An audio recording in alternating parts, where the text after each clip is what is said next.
नमस्कार, जय हिंद दोस्तों। स्वागत है आपका आज के नए वीडियो मनोविज्ञान के स्पेशल क्लास क्रिया प्रसूत सक्रिय अनुबंधन के सिद्धांत में। यह topic C TET, UP TET, super TET व अन्य राज्यों की टेट परीक्षाओं के लिए काफी महत्वपूर्ण व उपयोगी है, क्योंकि इसी से क्वेश्चन बार बार पूछे जाते हैं। परीक्षा की दृष्टि से वीडियो का प्रत्येक भाग काफी महत्वपूर्ण व उपयोगी है। तो चलिए आज की क्लास स्टार्ट करते हैं।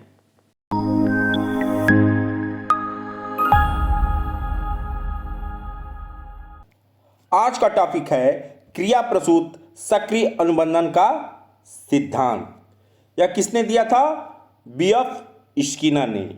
इनका पूरा नाम क्या था? बुरहस फ्रेडरिक स्किनर, जिसको बीएफ स्किनर के नाम से जाना जाता है। और बीएफ स्किनर कहाँ के थे? अमेरिका के मनोवैज्ञानिक बीएफ स्किनर थे। स्किनर व्यवहारवादी मनोवैज्ञानिक थे। स्किनर कैसे मनोवैज्ञानिक थे? व्यवहारवादी मनोवैज्ञानिक। स्किनर के सिद्धांत को क्रिया प्रसूत अनुबंधन या आर टाइप बॉन्ड या आर टाइप अनुबंधन भी कहते हैं। बीएफ स्किनर के क्रिया प्रसूत सक्रिय अनुबंधन के सिद्धांत को भी अन्य कई नामों से जानते हैं, जैसे क्रिया प्रसूत अनुबंधन का सिद्धांत, कार्यात्मक प्रतिबद्धता का सिद्धांत, सक्रिय अनुबंधन का सिद्धांत या अनुकूलन अधिगम का सिद्धांत। अभिक्रमित अनुदेशन का भी सिद्धांत किसने दिया था? बीएफ स्किनर ने ही दिया था। नैमित्तिक अनुबंधन का भी सिद्धांत किसने दिया था? बीएफ स्किनर ने ही दिया था। और बीएफ स्किनर कहाँ के थे? अमेरिका के मनोवैज्ञानिक थे, जो हार्वर्ड यूनिवर्सिटी में ये प्रोफेसर थे।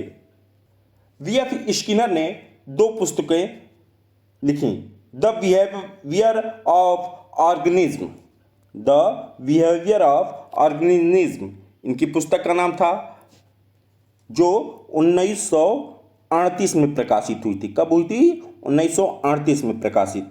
और दूसरी पुस्तक का नाम beyond freedom and dignity, beyond freedom and dignity. ये कब लिखी गई थी?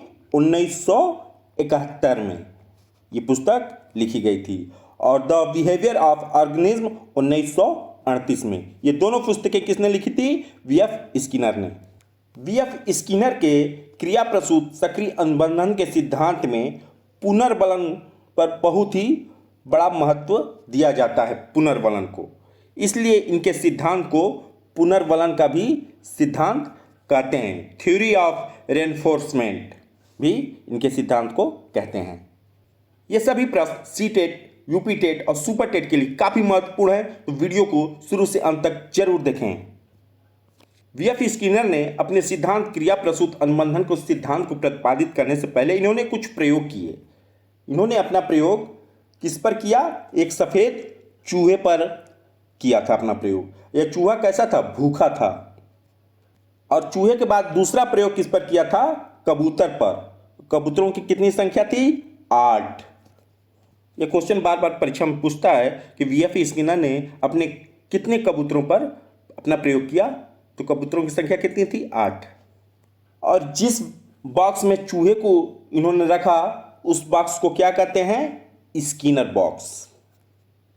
और क्रिया प्रसूत अनुबंधन का सिद्धांत किसने दिया? बीएफ स्किनर ने।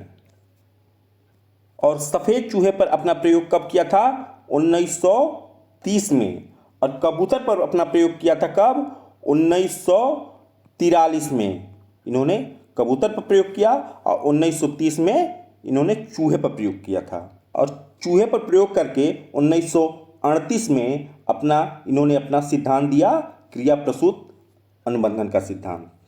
और यहाँ पर हम आपको बताते चलें कि इनका यह सिद्धांत थायरनडाइक के प्रतिवादित नियम प्रभाव के नियम पर आधारित है। इनका यह सिद्धांत क्रिया प्रसूत अनुबंधन का सिद्धांत। अब हम पढ़ेंगे स्किनर का प्रयोग। किस पर प्रयोग? चूहा पर। चूहा कैसा था? भूखा था। स्किनर ने अपने बॉक्स, जिसको स्किनर बॉक्स कहा जाता था, उसमें भूखे चूहे को अंदर रख दिया, और चूहा बॉक्स के अंदर चारों ओर घूमता था या उछल कूद करता था। इस उछल कूद में उसका एक पंजा अचानक लीवर पर पड़ गया। किस पर पड़ गया? लीवर पर और भोजन उसकी प्लेट में आ गिरा और भोजन को चूहे ने प्राप्त कर लिया और अपनी भूख मिटा ली। अब इस प्रकार की क्रिया से चूहे को भूख की संतुष्टि हुई। अब जब भी चूहे को भूख की इच्छा होती तो वह पुनः उछल कूद करता और इसी उछल कूद में वह पुनः लीवर पर पैर रखता और भोजन प्राप्त कर लेता।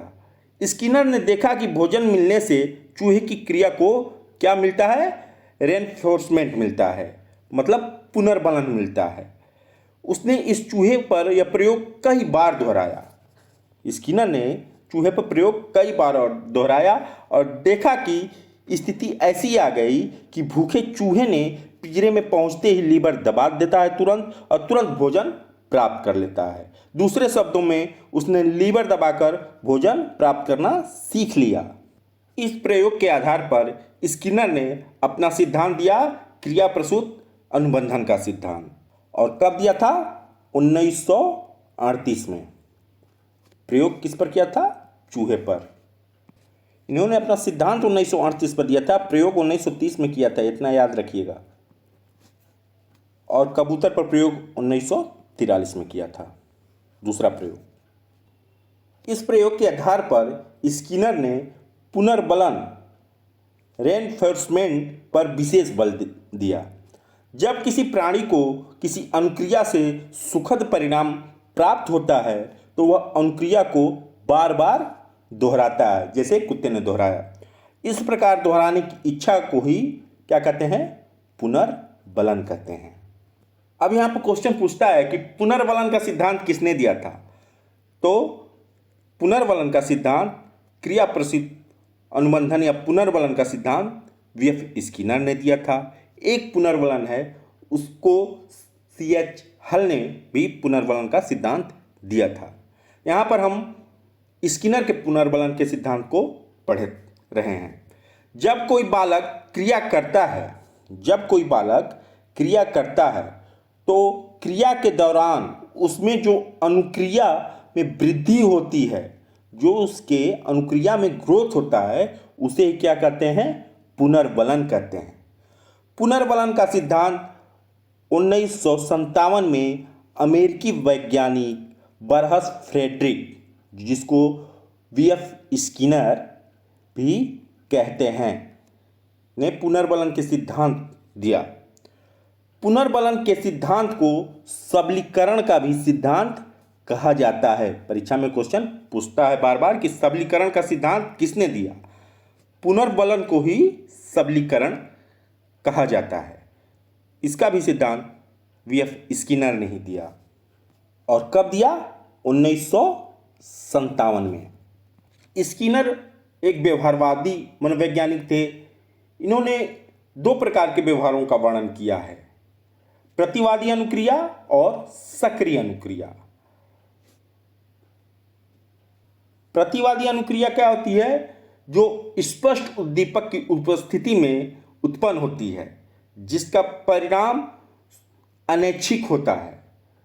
जैसे कोई प्रकाश आंखों पर अचानक पड़ते ही आंखें बंद हो जाती हैं हमारी, तो वह है प्रतिवादी अनुक्रिया।